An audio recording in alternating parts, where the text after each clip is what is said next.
Good morning students. आज मैं एक वीडियो आपके लिए लेकर आई हूँ। इसमें मैंने एमएससी सेकेंड सेमेस्टर के लिए 4th यूनिट लिया हुआ है। इसमें मैं साइमल्टेनियस लीनियर इक्वेशन के बारे में आपको बताना चाह रही हूँ, जिससे कि आप लोग अच्छे से परिचित भी हैं। कि सबसे पहले अगर हम कंसीडर करें कि first degree equation of n unknowns अगर हमारे पास हैं और उसमें x1 x2 टू xn के फॉर्म में है अगर हम उस इक्वेशन को इस फॉर्म में लिख सकते हैं। देखिए, जैसे मैं इस इमेज के रूप में आपको दिखा चाह रही हूँ कि अगर हमारे पास ये इक्वेशन इस तरह से है कि a11 x1 plus a12 x2 a13 up to n equal to 0, ये इक्वेशन जो है इसको अगर हम इस फॉर्म में लें तो ये जो है एक इसका राइट हैंड साइड b1 के बराबर है, similarly right hand side second equation का b2 के बराबर है। तो क्या हो रहा है कि हमारे पास ये इक्वेशन एक टिपिकल फॉर्म में है। इसको हम इस तरह से मैट्रिक्स फॉर्म में भी लिख सकते हैं। मैट्रिक्स फॉर्म्स में लेने का मतलब क्या होगा, हर कंपोनेंट को हम अलग अलग ले रहे हैं।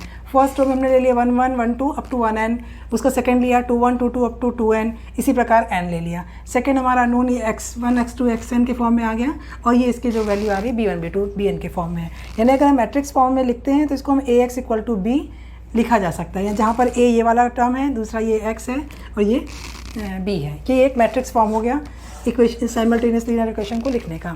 अब इसका सॉल्यूशन निकालने का मतलब हम x के अननोन वैल्यू निकाल रहे हैं, माने हम वो वैल्यू निकाल रहे हैं जो x उसको सेटिस्फाइड करता है। तो इसको निकालने के लिए अगर ax इक्वल टू b है और यहाँ पर x के वो जो वैल्यू आ रहे हैं वो b1 b2 bn is equal to अगर 0 है, that means that type of equation is called homogeneous equation when b equal to 0 and when b is not equal to 0 means non homogeneous equation. अब हमको इस equation में अगर हमको एक method लेना है जिसको हम कह सकते हैं इटरेटिव मेथड। इटरेटिव मेथड का मतलब है ये एक इनडायरेक्ट मेथड है। इनडायरेक्ट मेथड मतलब इसमें कि अप्रॉक्सीमेट हम सॉल्यूशन निकालने की कोशिश करते हैं। अप्रॉक्सीमेट सॉल्यूशन का मतलब है कि हम स्टार्टिंग करते हैं कि एक अप्रॉक्सीमेट इक्वेशन को कैलकुलेट करें और इस प्रोसेस को कंप्यूटेशन को इस प्रोसेस को लगातार तब तक करते रहें जब तक कि हमारे पास एक रिक्वायर्ड एक्यूरेसी का फॉर्म में रिज़ल्ट ना आ जाए। ये जो मेथड होते हैं इसको हम इटरेटिव मेथड के फॉर्म में जानते हैं। तो गॉसेस-सीडल मेथड जो one of the best iterative method है, क्योंकि इसमें कन्वर्जेंस और अप्रॉक्सीमेशन फास्ट होता है और ये जैकोबी मेथड का एक मॉडिफाइड फॉर्म है। तो अब हम लोग सबसे पहले लेते हैं गॉसेस-सीडल मेथड। गॉसेस-सीडल मेथड के लिए अगर हमारे पास एक इक्वेशन लीनियर इक्वेशन के फॉर्म में है कि a1x plus b1y plus c1z equal to d1, और सिमिलरली सेकेंड इक्वेशन ले लिया a2x plus b2y plus c2z equal to d2। Third equation में ले लिया a3x plus b3y plus c3z equal to d3। ये तीन हमारे पास साइमल्टेनियस लीनियर इक्वेशन के फॉर्म में है। इसको हम इसमें से हम x y z की वैल्यू निकालें।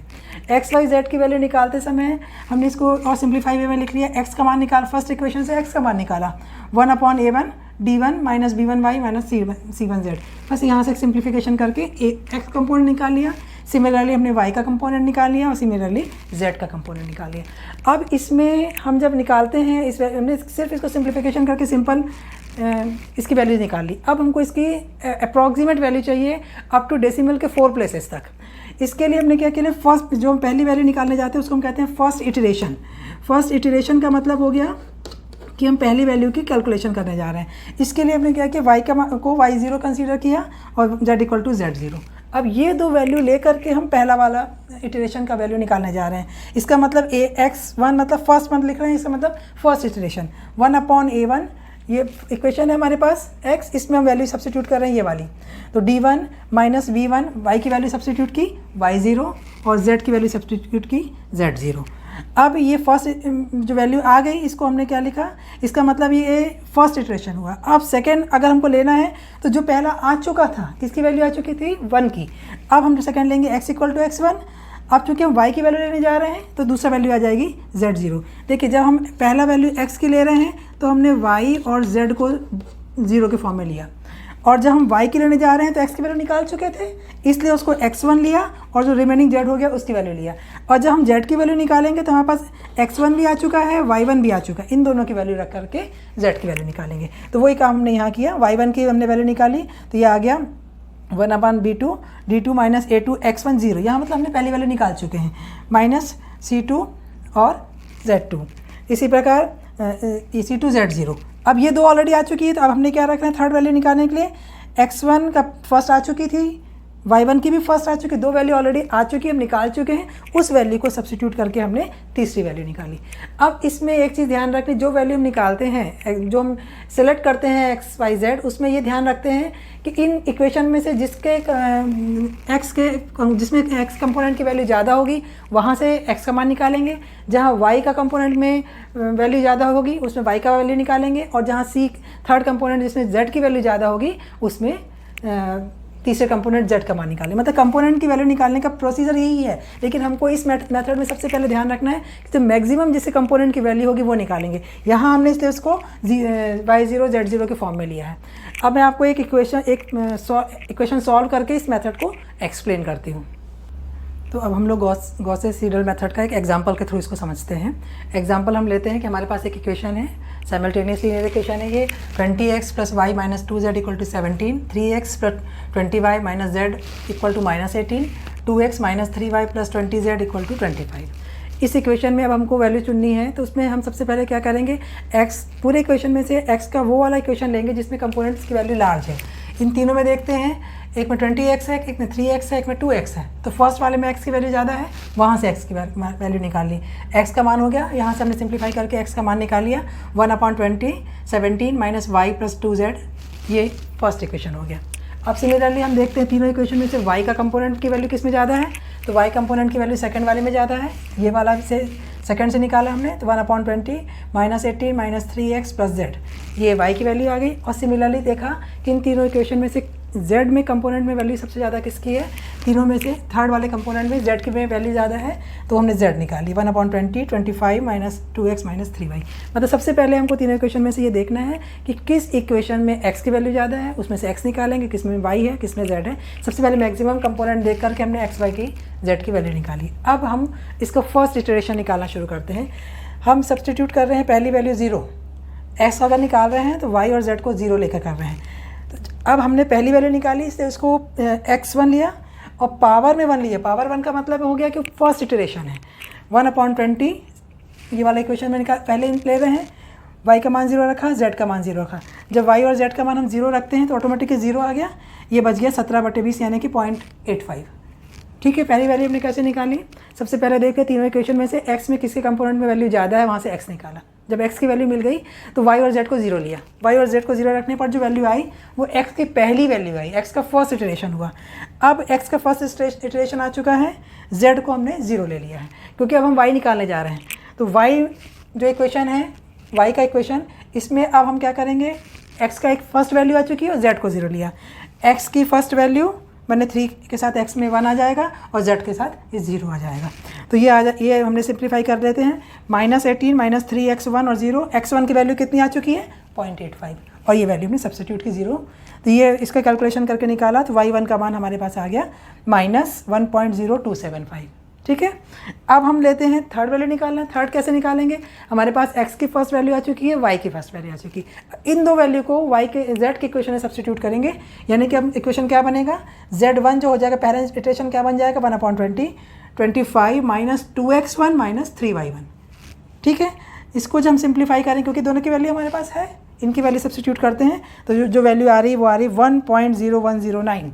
मतलब फर्स्ट इटरेशन में x की वैल्यू आ गई 0.85, y की वैल्यू आ गई -1.0275 और z की वैल्यू आ गई 1.0109। ये फर्स्ट इटरेशन हुआ। अब हम नेक्स्ट इटरेशन पर जाते हैं। सेकंड इटरेशन अगर हमको लेना होगा तो हमको क्या करना पड़ेगा, जो वैल्यूज़ हैं उसको आगे यूज़ करना है। तो सेकंड के लेने के लिए हमने, चूँकि सेकंड x की वैल्यू निकालने जा रहे हैं, y और z के मान हमारे पास ऑलरेडी आ चुके हैं। ये y का मान y1 और z का मान z1 रखेंगे हम किस में, फर्स्ट इक्वेशन में, x वाले इक्वेशन में। फर्स्ट आ चुका है, इसलिए हमने x2 मैंने इस x की सेकंड वैल्यू आ रही है, इसलिए पावर, ये स्क्वायर पावर नहीं है, ये उसकी सेकंड इटरेशन है, इसलिए इसको 2 के फॉर्म में लिखते हैं। इक्वेशन क्या बन जाएगा, 17। अब ये x ये है, हम जो किसी सेकंड निकालने जा रहे हैं तो इसको हम 2 लिख रहे हैं। ठीक है, अब इसकी वैल्यू क्या आएगी, 1/20 17 - y1, पहली वैल्यू आ चुकी है, और 2z की 1, y1 और z1 की वैल्यू आपके पास ऑलरेडी है। यहाँ वैल्यू आप सब्स्टिट्यूट करते हैं, सब्स्टिट्यूट करके सिंप्लीफाई करते हैं। सिंप्लीफाई करने पर जो वैल्यू मिल रही है वो 1.00 25 के फॉर्म में हमको मिल जाती है। ठीक है, सिमिलरली हम अब y का सेकेंड इटरेशन निकालें। y का सेकेंड इटरेशन निकालने के लिए हम क्या कर सकते हैं, y का सेकेंड इटरेशन मैंने 2 1/20 -18 -3x1 और प्लस z1, ये मान हमने यहाँ पर रखा सेकेंड में, और इसके मान भी आपके पास है, ये 3x1 आएगा यहाँ पर 3x1, तो ये आपके पास ऑलरेडी, नहीं सॉरी एक मिनट, यहाँ पर ये x2 आ चुका है, इसलिए ये x2 आ जाएगा। x का पहले मान आ चुका था जब इसका मान रखा, तो ये सेकंड वैल्यू आ गई, तो ये x की जो वैल्यू आ रही है वो रखते चले जाएंगे, तो ये x2 आ चुका है, तो यहाँ x2 का मान रखा, और अभी z का मान पहला ही चल रहा है इसलिए उसको पहले ही रखा, तो y2 की वैल्यू आ गई, इसके इक्वेशन में चेंज आ गया -18 -3x2 -z1, और ये दोनों मान आपके पास हैं, इसको आपने सिंप्लीफाई किया। ये कैलकुलेशन आपको ध्यान से करना है क्योंकि डेसिमल के 4 डिजिट तक के नंबर्स इसमें आते हैं। ये आ गया -0.998, इस तरह से वैल्यू आ गई। अब y का सेकंड मिल चुका है, अब थर्ड का सेकंड इटरेशन निकाले मैंने z का, z में थर्ड पर निकालेंगे तो क्या होगा, इस सेकंड इटरेशन इसका निकालेंगे तो हमारे पास x का भी दूसरा आ चुका है और y का भी आ चुका है। इक्वेशन क्या बन जाएगा, 1/20 25 -2x2 -3y2, यानी दोनों के हमारे पास इक्वेशन आ चुके हैं, दोनों की वैल्यूज निकाल चुके हैं। तो इसको हम वैल्यू सब्स्टिट्यूट करें और सिंप्लीफाई करें तो हमारे पास जो वैल्यू आ रही है वो आती है 0.998। अब ये चीज़ है, ये वैल्यू के बाद अगर हम इसको और करना चाहें तो मैंने इसको एक पेपर में किया हुआ है, आप इसको देख सकते हैं। अगर हम अब थर्ड इटरेशन पर आएंगे, थर्ड इटरेशन पे क्या चेंज होना चाहिए, थर्ड इटरेशन लेने पर इसका चेंज यहाँ यहीं से देख सकते हैं। अगर हमने थर्ड इटरेशन लिया तो ये x3 हो गया, ये y2 हो गया और ये z2 हो गया। इन दोनों की वैल्यू आपके पास है थर्ड इटरेशन में, ठीक है, ये वैल्यू आपके पास है। इसको आप जब वैल्यू रख के सब्स्टिट्यूट करके सिंप्लीफिकेशन करेंगे तो ये मान लगभग 1.0000 के बराबर हो गया है।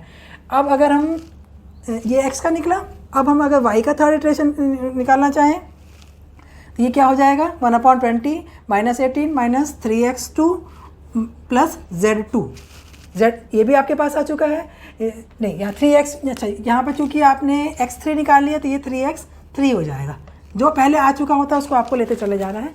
इसलिए y3 का जो थर्ड निकाल रहे हैं तो -18 -3x3 + z का सेकेंड वाला, इन दोनों की वैल्यू सब्स्टिट्यूट की। देखिए कैलकुलेशन इसमें आपको ध्यान से करना होगा, ये वैल्यू सब्स्टिट्यूट करके सिंप्लीफाई करते हैं तो ये हमारे पास -1.0000 प्राप्त होता है। अब सिमिलरली अब हमको लेनी है z की थर्ड इटरेशन की वैल्यू, तो ये क्या आ जा रही है, 1/20 25 -2x3, क्योंकि 3 निकल चुका है। सिमिलरली y के भी थर्ड आ चुकी है, y का वैल्यू 3।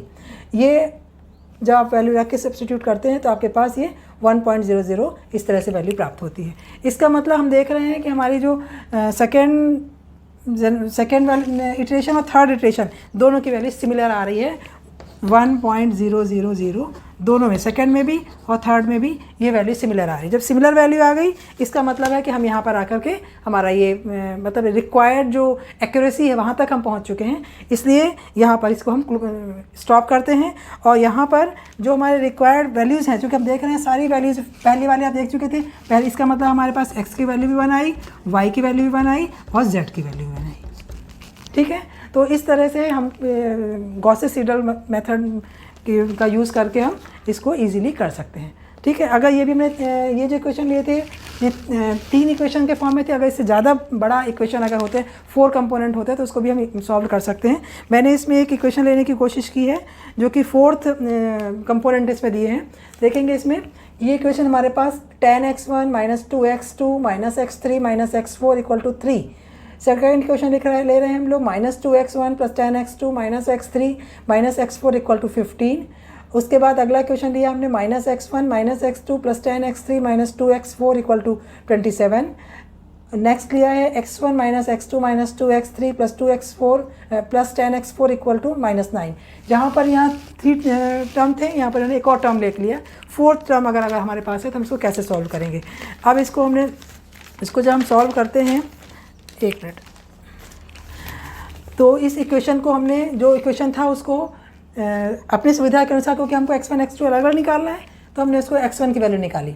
x1 की वैल्यू निकाल रहे हैं, ये देखिए आपके पास जो इक्वेशन था इसको यहाँ से हम चेंज, मतलब ये इक्वेशन में अलग, सबसे पहले हम देखें कि इसको सॉल्व करने का सबसे पहला प्रोसेस क्या है कि हम ये देखते हैं कि x1 के कंपोनेंट की मैक्सिमम वैल्यू कौन सी है।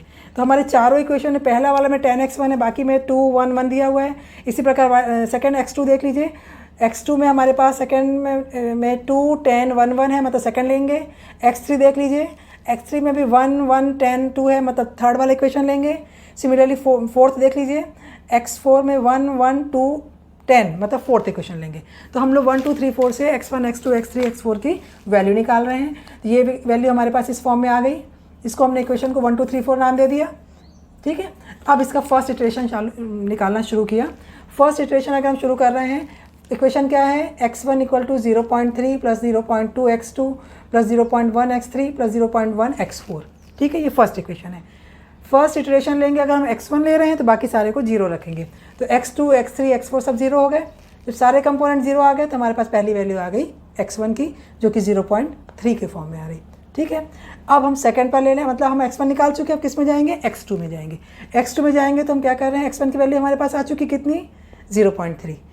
अब x2 निकाल रहे हैं तो बच गया x3, इसको 0 कर लेंगे, और x4, ठीक है। ये वैल्यू को सब्स्टिट्यूट करेंगे सेकंड इक्वेशन में। जब सेकंड इक्वेशन में हम सब्स्टिट्यूट करते हैं, देखिए आप, तो चूंकि हम इसका सेकंड x2 वाले इक्वेशन में की पहली वैल्यू है, इसलिए x2 1 लिख करके इसको हमने सिंप्लीफाई किया, तो ये हमारे पास आ गया 1.56 के फॉर्म में, ठीक। तो x1 की एक वैल्यू निकल गई है, x2 की पहली वैल्यू निकल चुकी है। अब थर्ड पर आए।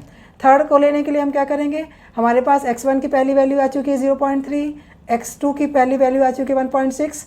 चूँकि हम x3 निकालने जा रहे हैं तो x4 को 0 कर देंगे।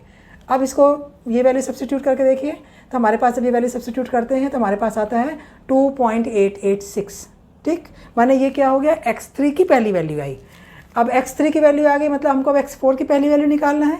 x1 की पहली वैल्यू है, x2 की पहली वैल्यू है, x3 की पहली वैल्यू। ये तीनों वैल्यू को हम किस में रखेंगे, फोर्थ इक्वेशन में। जैसे हम सब्स्टिट्यूट करेंगे हमारे पास x4 का वैल्यू भी आ जाएगी 0.1366। माने हमने x1 x2 x3 x4 सभी की पहली फर्स्ट इटरेशन निकाल दिया। अब क्या करना होगा, ये जो वैल्यू हम निकाल चुके हैं इनको आप सेकंड में यूज़ करेंगे। सेकंड यूज़ करने के लिए क्या करेंगे, सेकंड इटरेशन के लिए पहले वाली वैल्यू आ गई 1.56। उसके बाद x2 के लिए जो वैल्यू आई है वो आई है, x2 की फर्स्ट वैल्यू आ रही 1.56, x3 की फर्स्ट वैल्यू आ रही 2.886 और x4 की फर्स्ट वैल्यू आ रही 0.1366। ये सारी वैल्यू मतलब जो हमको प्राप्त हो गई है उसी को हम आगे लेते चले जाते हैं। इतना ध्यान रखेंगे कि हमारा जो इक्वेशन है, ये जो हमने आपको बताया था, सीक्वेंस 1 है तो अगला आ जाता है, 2 है तो अगला चला, सीक्वेंस जो है आगे की ओर बढ़ता चला जाता है। तो सेकंड इटरेशन आपको मिल जाएगा इस तरह से। अब सेकंड इटरेशन में अलग अलग वैल्यू मिल गई हमको। x1 2 की वैल्यू आ गई 0.8869, x1 की जो वैल्यू अभी हमको मिली है 0.8869, इसको रख करके x3 की 1 की वैल्यू रखी 0.886, x4 की वैल्यू रखी 0.1366 इन इक्वेशन नंबर 2। जब ये सब वैल्यू सब्स्टिट्यूट करेंगे तो हमारे पास x2 की सेकेंड इटरेशन की वैल्यू आई, वो कितने फॉर्म में आ गई 1.9523। सिमिलरली इसको हम वैल्यू को अगले में रखेंगे, फिर x3 की सेकेंड वैल्यू आएगी, उसको जो वैल्यू आएगी उसको आप नेक्स्ट में जाएंगे तो x4 की सेकेंड वैल्यू आएगी। धीरे धीरे ये जो है कॉम्प्लिकेटेड होता चला जाएगा, लेकिन हम कब तक करेंगे इसको, ये कंप्यूटेशन कब तक होगा, जब तक कि हमारे पास रिक्वायर्ड एक्यूरेसी की वैल्यू ना आ जाए। और इस वाले प्रॉब्लम में ये 6th इटरेशन में आता है। 6th इटरेशन तक जब हम पहुँचते हैं तो हमारे पास x1 की वैल्यू 1, x1 इक्वल टू 1 आता है 6th इटरेशन में, x2 equal to 2, x3 equal to 3 और x4 इक्वल टू 0। माने ये जो हम प्रोसेस कर रहे हैं ये कंटिन्यू चलती रहेगी एक, क्योंकि हमारे पास ये सारी वैल्यू जब तक इस फॉर्म में ना आ जाए, तो ये जब हम 6th टाइम पहुंच रहे हैं तब ये कंप्लीट होता है, तो ये हमारे पास ये वैल्यूज़ प्राप्त होती है।